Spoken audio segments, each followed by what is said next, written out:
தமிழ் மக்களுக்கு வணக்கம். இந்த வீடியோவ பாருங்க. மங்களகரமா இந்த காணொளிய ஆரம்பிப்போம். இந்த வீடியோவ பாருங்க.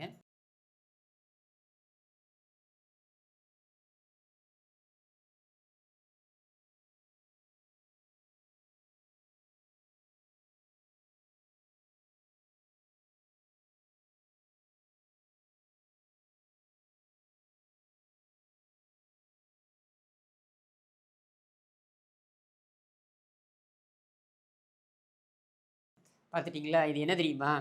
நம்ம கூட்டுறவுத்துறை அமைச்சர் அ திரு பெரிய கருப்பன் என்கிற ஐஸ் ஃப்ரூட் பெரிய கருப்பனுடைய காணொளி தான் இது.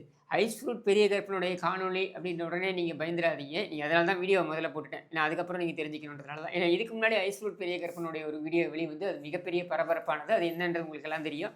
கட்சியில் பணி செய்யக்கூடிய ஒரு பெண்ணை நிர்பந்தித்து மேற்படி விஷயங்கள் எல்லாம் ஈடுபட்டார் அப்படின்றதெல்லாம் நம்ம எல்லாருக்குமே தெரியும். இதை வந்து ஊரே பார்த்து காரி துப்பியது அப்படின்றதும் தெரியும். இதற்கு ஒரு குழுவும் அமைத்தார்கள்.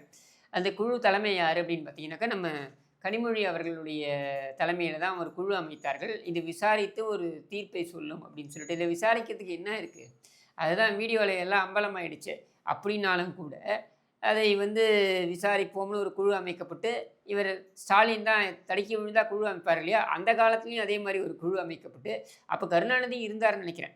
ஏன்னா கருணாநிதியோட வழித்தோன்றல் தானே பெரிய கருப்பன் அப்படின்றதுனால, கருணாநிதியுடைய அந்த வழிமுறைகளை பின்பற்றுவதில் நமக்கு ஒண்ணும் ஆச்சரியம் கிடையாது. என்ன காசு குடுக்காம தகராறு பண்ணாரா என்னன்றதெல்லாம் நமக்கு தெரியாது. இதெல்லாம் ஒரு பக்கம் இருக்கட்டும். ஆனா, இந்த அமைச்சர் கூட்டுறவுத்துறையில 1000 பிரச்சனைகள் இருக்கு. இந்த பிரச்சனைகளுக்கெல்லாம் தீர்வு அப்படின்றத சொல்வதற்கு இவர் ஏதாவது முயற்சி மேற்கொண்டிருக்கிறாரா? மக்களை சந்தித்து ஏதாவது பேசியிருக்கிறாரான்னா, அதெல்லாம் இல்ல. மாறாக இப்படி பண்ணையார் மாரி உட்கார்ந்துக்கிட்டு, அந்த அந்தப்புரத்தில அழகிகள்லாம் நடனம் ஆடுறத பார்த்து ரசிக்கிறா மாரி, இந்த மாதிரி உட்காந்து ரசிக்கிறாருன்னா, இவரெல்லாம் ஒரு அமைச்சர்ன்னு எடுத்துப்பீங்களா? என்னன்னு எடுத்துப்பீங்க? இப்போ நம்ம பார்க்குறோம். இந்த கட்சி கூட்டங்கள்ல ஒரு கிலுகிலுப்பு இருக்கணும் அப்படின்றதற்காக நீங்க வந்து இந்த பெண்களை வந்து அரைகுறை ஆடைகளுடன் நடனமாட விடுவது அப்படின்றது வந்து 2, 3 கூட்டங்கள்ல 2, 3 இல்ல பல கூட்டங்கள்ல நடந்து நம்ம பார்த்துருக்கோம். எனக்கு தெரிந்து பல கட்சிகள்லயும் இது நடந்திருப்பதாக பார்க்கப்படுகிறது. திமுகல ரொம்ப அவசியமாக இது பார்க்கப்படுகிறது. ஏன்னா திமுகவை பொறுத்தவரைக்கும் கிலுகிலுப்புக்காகவே தான் கூட்டங்கள் கூட்டப்படும். அதனால தான் பார்த்தீங்கன்னாக்கா மகளிர் அணி கூட்டத்திலேயே இடுப்பு கழட்டுறதுக்கு ஒரு கேங் வருதுன்னா, அது ஏன் வருது? மகளிர் அணி கூட்டத்திலேயே யார் கனிமொழி அவர்கள் தலைமையில கூட்டம் நடக்குது. அந்த கூட்டத்திலேயே அதுவும் யார்ட்ட இவங்க வந்து இவங்க சில்மிஷத்த காமிக்கிறான்னா, ஏதோ சாதாரணமா கட்சியில இருக்கக்கூடிய வழக்கமா அவிங்க காமிப்பாங்க இல்லையா? கட்சியில இருக்கக்கூடிய அங்க வரக்கூடிய கூடக்கூடிய பெண்கள் அவங்கள்ட்ட தானே இவங்க வேலைய கை வேலைய காமிக்க பார்ப்பாங்க. அந்த மாரி கூட இல்ல. ஒரு பெண் காவல்துறை அதிகாரியிடமே இவர்களுடைய வேலையை காட்ட பார்த்தார்கள். அதற்கப்புறம் வந்து அவங்க புகார் குடுக்குறாங்க காவல் நிலையத்தில. அந்த புகாரை அவர் வாபஸ் வாங்க வேண்டும் என்று நிர்பந்திக்கப்பட்டார்கள். இதெல்லாம் இவங்களுடைய நாத்தம் புடிச்ச வரலாறு. சரி, இந்த வரலாறு ஒரு பக்கம் இருக்கட்டும். இந்த காணொளியை நீங்க பார்த்தீங்க இல்லையா? இதுலேருந்து நமக்கு என்ன புரியுது? இப்படி ஒரு அமைச்சர் பகிரங்கமாக இதை ரசிப்பார் என்றால், அதுவும் அவங்கள ஏதோ மேடையிலிருந்து மேடையில பார்த்து இவர் ரசிச்சாருன்னா கூட பரவால்ல. அவர்களை மேடையிலிருந்து கீழ வரவழைச்சு பக்கத்திலே விட்டா மேல பாஞ்சிருவாரு போல இருக்கு. அந்த மாதிரி உட்கார்ந்து ரசிக்கிறாருன்னா, இது என்னன்னு சொல்றது? இது எவ்வளவு கேவலம்! அப்போ இந்த மாதிரியான மனநிலை கொண்டவர்கள் எல்லாம் அமைச்சராக இருப்பார்கள் என்றால், தாங்கள் ஒரு முன்னுதாரணமாக இருக்க வேண்டும் என்ற நிலையில, இவரெல்லாம் ஒரு அமைச்சராக இருப்பார் என்றால், நீங்க யோசிச்சு பார்த்துக்கோங்க, இந்த கட்சியில இருக்க மத்தவன்லாம் எப்படி இருப்பான்? இந்த கட்சி ஏன் ஒரு நாத்தம் முடிச்ச, அசிங்கம் முடிச்ச, கேவலமான பொறுக்கிகள் இடம்பெற்றிருக்கின்ற ஒரு கட்சின்னு நம்ம ஏன் சொல்றோம்? இதற்காகத்தான் நம்ம சொல்றோம். இப்போ ஒரு சில நாட்களுக்கு முன்னால ஒரு 2 வாரத்துக்கு முன்னால நம்ம எல்லாரும் பேசியிருக்கோம். அதையும் பார்த்தோம். Instagramல ஒரு பெண்ணோட அந்த அப்படி தொடைய காமிச்சு நிற்கிறாங்கன்னா, அத போய் லைக் பண்ணியிருக்காப்புல நம்ம உதவாநிதி. அத லைக் பண்ணது நம்ம பிரச்சனை கிடையாது. சரியா? ஆனா, அது அவருடைய அதிகாரப்பூர்வமான பக்கத்தில அவர் வந்து அதை பகிர்கிறார். அந்த அதிகாரப்பூர்வமான பக்கம் என்பது உதவாநிதி என்கிற அந்த தனிநபருடைய பக்கம் கிடையாது. உதவாநிதியோட பக்கம் வந்து 21ஆம் பக்கம். சரியா? அதனால அத பத்தி நம்ம பேச வேண்டாம். ஆனா, இது என்ன அப்படின்னு பார்த்தீங்கன்னா, இது துணை முதலமைச்சருக்கு வழங்கப்பட்டிருக்கின்ற அதிகாரப்பூர்வமான பக்கம். அங்கே உன்னுடைய கருணாநிதி தனத்தை நீ காட்டக்கூடாதுன்றது தான் நம்ம சொல்ல வருகிறோம். அப்போது அங்கே வந்து நீ இந்த வேலையை செய்கிற அப்படின்னும்போது தான் நமக்கு கேள்வி வருது. இல்லைனா நம்ம வந்து அவருடைய தனிப்பட்ட வாழ்க்கையோ, அவருடைய தனிப்பட்ட உறவுகளையோ, அல்லது அவனுடைய தனிப்பட்ட விருப்பு வெறுப்புகளையோ நம்ம பேச போகிறதில்ல. அவருடைய அதிகாரப்பூர்வமான பக்கத்தில் இது வரும்பொழுது தான் நம்ம கேள்வி கேட்க வேண்டியதாக இருக்குது. இப்போது நாயோட கட்டி பிடிச்சிட்டு உட்காந்துருக்காருன்னா அது அவருடைய இஷ்டம். எதை வேணாலும் அவர் கட்டி பிடிச்சிட்டு உட்காரலாம். சரியா? நாய்க்கே பிரச்சனை இல்லை, நமக்கு என்ன பிரச்சனை இருக்க போகுது?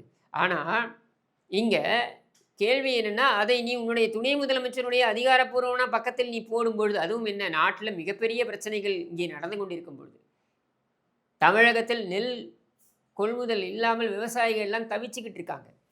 அந்த சமயத்தில் நீ ரவுடி டைம்னு நீ வந்து உன் நாயோட கட்டி பிடிச்சிட்டு நீ அதிகாரப்பூர்வமான பக்கத்தில் நீ வந்து அதை பகிர்வேன்னாக்கா உனக்கு எவ்வளவு எகத்தாளம் இருக்கணும், உனக்கு எவ்வளவு திமிர் இருக்கணும். அப்போ நாட்டு மக்களை எல்லாம் நீங்கள் என்ன நினைத்து கொண்டிருக்கிறீர்கள்? அல்லது நீங்கள் எல்லாம் மன்னர் பரம்பரை என்று நினைத்து இருக்கிறீர்களா?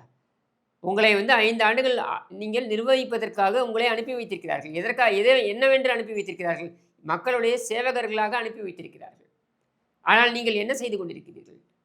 இந்த பெரிய கருப்பன் மாதிரி வேலை தான் செஞ்சுக்கிட்டு இருக்கீங்க. உங்களுக்கெல்லாம் வெக்கம் அசிங்கமாக இல்லை? அப்போது நீங்களே இந்த அளவுக்கு செய்கிறீங்கன்னா கவுன்சிலர் என்ன செய்வான்? தொண்டர்கள் என்ன செய்வான்? அவன் பார்க்குறான், அவன் தலைமை தான் பண்ணிக்கிட்டு இருக்கான்னா அவனும் அதான் பண்ண போகிறான். அவரே பண்ணுறாரு, நம்ம பண்ணுறதுல என்ன இருக்குது அப்படின்னு அவனும் அதான் பண்ண போகிறான். இதுதான் திமுகவுடைய ஆட்சியில் 4.5 ஆண்டுகளாக நடந்து கொண்டிருக்கிறது. கேளிக்கைகள், மேடை போட்டு நடனம் ஆடுவதை ரசிப்பது, இது எப்போவாவது நடந்தால் நம்ம கேள்வி கேட்க போகிறதில்ல. ஒரு முதலமைச்சராக இருக்கட்டும், அமைச்சர்களாக இருக்கட்டும், அவங்களும் வந்து மக்கள் பணியில் இருக்கிறார்கள் அப்படின்ற நிலையில் அவர்களுக்கும் ஓய்வு தேவை, பொழுதுபோக்கு தேவை. இதை யாரும் தப்பு சொல்ல போகிறதில்ல. ஆனால் பொழுதுபோக்கே முழு நேர பணியாக இவர்கள் செய்து கொண்டிருக்கிறார்கள் அப்படின்றது தான் கேள்வி. இதனால தான் நம்ம வந்து இவர்களை விமர்சிக்க வேண்டிய இடத்திற்கு தள்ளப்படுகிறோம். நீ கூலின்ற படத்தை போய் நீ பார்க்குறதோ அல்லது கூலின்ற படத்தோடைய நிகழ்ச்சியில் கலந்துக்கிறதோ ஒரு பிரச்சனையாக நான் சொல்ல போகிறதில்ல. ஆனால் அது எப்பொழுது செய்கிறாய், எங்கே செய்கிறாய், இடம் பொருள் ஏவல்னு இருக்குல்ல. இன்னி வரைக்கும் அந்த தூய்மை பணியாளர்கள் வந்து பாதிக்கப்பட்டிருக்கிறார்கள். இன்னி வரைக்கும் அவங்க வந்து தொடர் போராட்டத்தில் நடந்து கொண்டிருக்கிறார்கள். இன்னி வரைக்கும் அப்படி அவங்க சாப்பாடுக்கு வழி இல்லாமல், சோறு தண்ணி இல்லாமல் ரோட்டில் உட்காந்துருக்கும் போது பக்கத்து ரோட்டில் நீ அந்த நிகழ்ச்சியில் கலந்துக்கிறேன்னாக்கா, அப்போது நீ எந்த அளவுக்கு அந்த மக்களை வந்து நீ வந்து கிள்ளுக்கீரையாக நீ நினச்சிருப்ப. இத்தனைக்கும் அந்த மக்கள் உனக்கு ஓட்டு போட்ட மக்கள். நீ மற்றவங்களுக்கு கூட கவலைப்படணும்னு அவசியம் கிடையாது. உனக்கு ஓட்டு போட்ட மக்கள் மீது கூட இவ்வளவுதான் நீ அக்கறையை செலுத்த முடியுமா? குறைந்தபட்சம் அந்த நிகழ்ச்சியை நீ தவிர்த்திருக்கணும் இல்லையா? அப்படி என்ன ஒரு பப்ளிசிட்டி மோகம்? உனக்கு மக்கள் எல்லாவற்றையும் கொடுத்திருக்கிறார்கள். உன் தகுதிக்கு மீறி எல்லாவற்றையும் உனக்கு கொடுத்திருக்கிறார்கள். நீ எல்லாம் ஒரு எம்எல்ஏ ஆகிறதுக்கு லாய்க்கு இருக்கக்கூடிய நபரா இந்த உதவாநிதியெல்லாம்? ஆனால் உன்னை எம்எல்ஏவாக்கி அழகு பார்த்து உன்னை அமைச்சராக உன் தந்தை ஆக்கிய பொழுதும் அதையும் ஏற்றுக்கொண்டு என்பதை விட சகித்து கொண்டு என்பதுதான் சரியான பதமாக இருக்கும். கூவம் போகுது, நாத்தத்தை சகித்து கொண்டு தான் இருக்கும். நாத்தத்தை ஏற்றுக்கொண்டோம் என்ற அர்த்தமா? அந்த மாதிரி உன்னுடைய நாத்தம் முடித்த உன்னை எல்லாம் வந்து நாங்கள் சகித்து கொண்டு போகிறோம். அப்படி சகித்து கொண்டு போய் உனக்கும் உன்னுடைய பரம்பரைக்கும் இவ்வளவு கொடுத்து உன்னுடைய அடுத்து 70, 80 தலைமுறைக்கும் சேர்த்து வைத்திருக்கின்ற சொத்து கொள்ளையடித்து வச்சிருக்கியே. இதையெல்லாம் தெரிந்தும் உன்னையெல்லாம் கொண்டாடி கொண்டு, அதே நம்ம தொண்டர்கள் தான் கொண்டாடுறாங்க, நாங்கள் யாரும் கொண்டாடல.